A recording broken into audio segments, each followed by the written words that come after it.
Welcome back. Okay, so we're going to talk about the Winnipeg Jets today. I've just talked about the Islanders. Good time to talk about the Jets as we continue to work our way up the standings towards that playoff line. And yeah, for the Jets, it's a disappointing season. I picked them to be in the playoffs. A lot of teams that I picked to be in the playoffs didn't make it this year. We'll see if that turns out to be a trend. You know, it used to really bother me. It doesn't bother me anymore. It's not really a big deal. The NHL, really, there's enough parity that, yeah, a team can fall out. And in the case of the Winnipeg Jets, it looked like they might make it.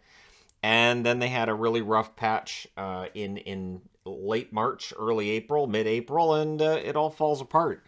They ended up losing 8 out of 10 from March 31st through to April 21st. So a team that looked like it might be able to sneak into a wild card spot became a team that there was a faint glimmer of hope for periods there, but they could not elevate their game when they needed to. So there's definitely changes that need to be made. And one change was made during the season, which was Paul Maurice resigning. That takes place on December 17th. At the time, the team had a 13-10-5 record.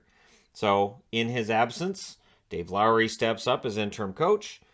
26-22-6 record under Lowry. So not, it's the records are similar in that Lowry's numbers, you just double Maurice's and they're close. Maurice double that, you'd have a 26-20-10 record. It's not that far off from 26-22-6. So Maurice stepped down, deciding he wanted to go walk the earth, I guess. The team ends up with a record of 39-32-11, 32 regulation wins. Hey, Pulp Fiction for the win. 32 regulation wins for Winnipeg. And again, this is a good team.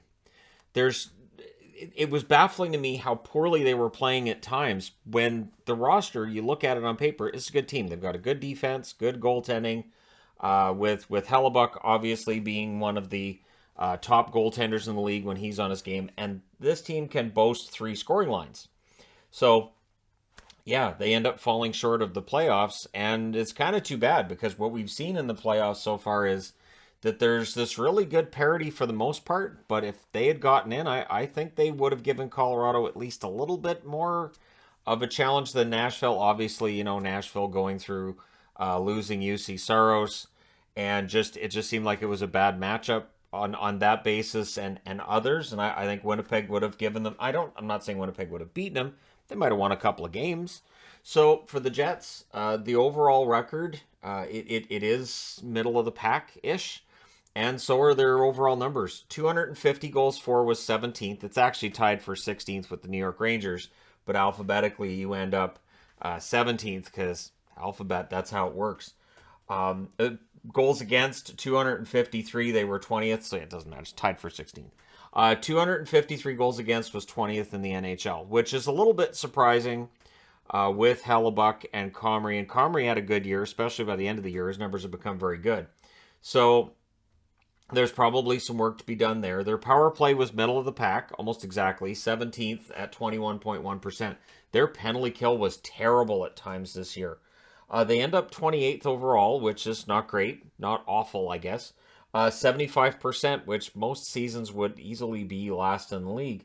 But yeah, this is one penalty kill that was not good. There were stretches of the season where they were running at 50%, and so that's something that needs to be fixed. When we get to the Canucks, we'll have plenty to talk about with their special teams as well. And it's interesting because the seasons Winnipeg and Vancouver had, while they're not totally dissimilar, and we see coaching changes with both, all the circumstances of it and how everything turns out are completely different. So their season, again, not bad for the most part. They do end up winning more than they lose in regulation. They're 4-2-2 in October, 6-6-2 in November, 4-3-1 in December, 4-5-2 in January. The January record didn't help them. Neither did the one in February where they're 5-5-2. In a league now where it takes 98 points to make the playoffs, these months can just really injure your chances to make the playoffs. But in March, they were 10-5-1, and it looked like they might be ready to go on a run. But then April, 5-6-1, including that period where they lose 8 out of 10. They did win the only game in May. So at the very least, if you're a Jets fan, when people want to take shots at your team, you can say, hey, we were the only team that won a game in May during the regular season. So that's something. You can just leave out that it was Seattle, that it was a rescheduled game. Just leave it at, we won a game in May. We're the only team that did that. So, yeah, they're top producers. This is some stellar stuff. Kyle Connor has arrived. 79 games, 47 goals, 46 assists, 93 points. There's a 50-goal season there. I think there's a 100-point season there too. And Connor has really shot up in terms of his production. I don't think he's peaked yet. It's amazing because Connor can have a game where he's not really all that noticeable, and then all of a sudden he has a really good period. He's got 2 goals and an assist, and you're like, all right, 3 points for Connor. And then there's Mark Scheifele, and Scheifele's the interesting one, so I'm going to take a little bit of a detour on this. 67 games, 29 goals, 41 assists, 70 points. Your standard point per game season from Scheifele. He knows nothing else. He had the slow start to the season statistically, and I thought, well, there goes that point per game that I've always said you can get out of Scheifele, and then he gets there. Now, the question is, Scheifele at the end of the year kind of saying, I wouldn't mind leaving Winnipeg. Yeah, maybe I'll leave Winnipeg, which was news to Kevin Cheveldayoff, at least it appeared to be. But one question that's been out there, and I know it was swirling when Maurice left, and it was swirling in the last offseason too, is there a rift in this locker room? When Patrick Laine left, there was some belief that maybe there was a rift going on there, and some maybe quoted incorrectly stuff through articles that involved Laine, but I think there is really a question there of, is there a rift in that locker room? Which happens. When a team struggles, that can absolutely happen. When you have players that maybe they're not happy with the coach, right? So Maurice becomes Lowry. Maybe Lowry's system wasn't different enough for Maurice's to make guys happy. Who knows, right? And there is also the possibility that in the case of a guy like Scheifele, he's looking at his age and saying, I've only got so many more years left in my prime. I want to win. And so if he doesn't feel like the Jets can do that, it makes sense for him to come out and say, yeah, I don't know that I can do this. Which, of course, can, depending on how the player approaches it, can come off as selfish. I'm not saying that it did here or anything, but it can. It'll be interesting to see in the offseason if we find changes in that locker room that might be geared towards just fixing how the locker room is. Dubois had a really good start to the season. I thought it tailed off for him. 81 games, 28 goals, 32 assists, 60 points. And for Dubois, there is a really good forward there who could get up to around those Scheifele-type numbers for overall points. He could be that point-per-game player. Consistency, something that very often young players will go through issues with. And I know Dubois is not as young as some of the others in the league, but he's still young by my standards. Blake Wheeler, 65 games, 17 goals, 43 assists, 60 points. I know there are people who don't like Wheeler. There are advanced stats people who don't like Wheeler, but Wheeler puts up about a point per game. So we'll see if he sticks around next year. We'll see what changes get made, right? Does Kevin Cheveldayoff believe there needs to be major changes, or is he going to just make minor changes and expect things to bounce back under the right coach? Whether you bring back Lowry, whether you hire somebody else, if it is Barry Trotz, do you do that right away? We'll see what happens. Nick Ehlers, I remember when I started out on the channel, I couldn't understand the hype around Ehlers. Then I started watching all 30, at the time 30 teams became 31, now 32.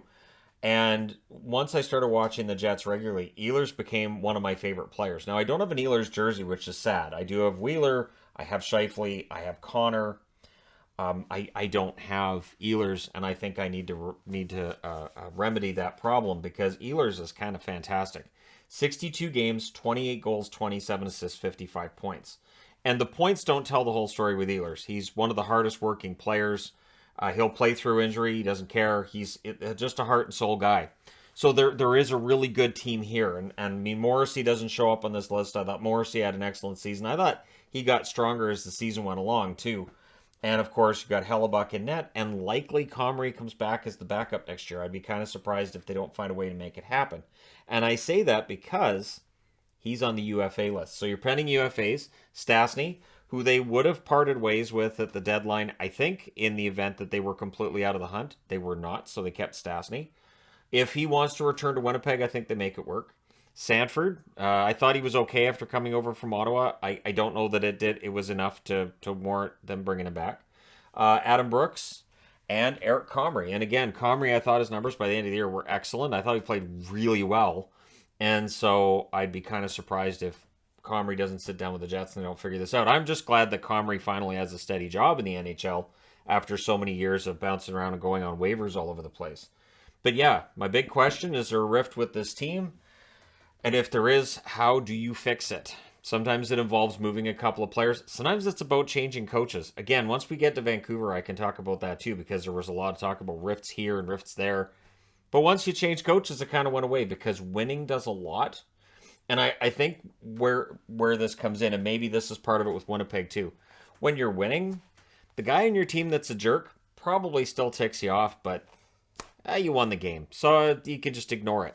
But when you're losing and it's miserable, and that guy's still pulling all kinds of whatever that aggravates you, it's probably harder to ignore. And I've always thought that when it comes to locker rooms, that, and again, just from a Vancouver perspective, many rebuilds and all that, I think that it's just natural that when a team goes through something like the season the Jets just had, you're going to have those issues in the locker room. And it's about how the general manager fixes it, whether it's Shovel Day off, sitting down with the players, figuring everything out, glossing everything over, making everything right, or making the right moves.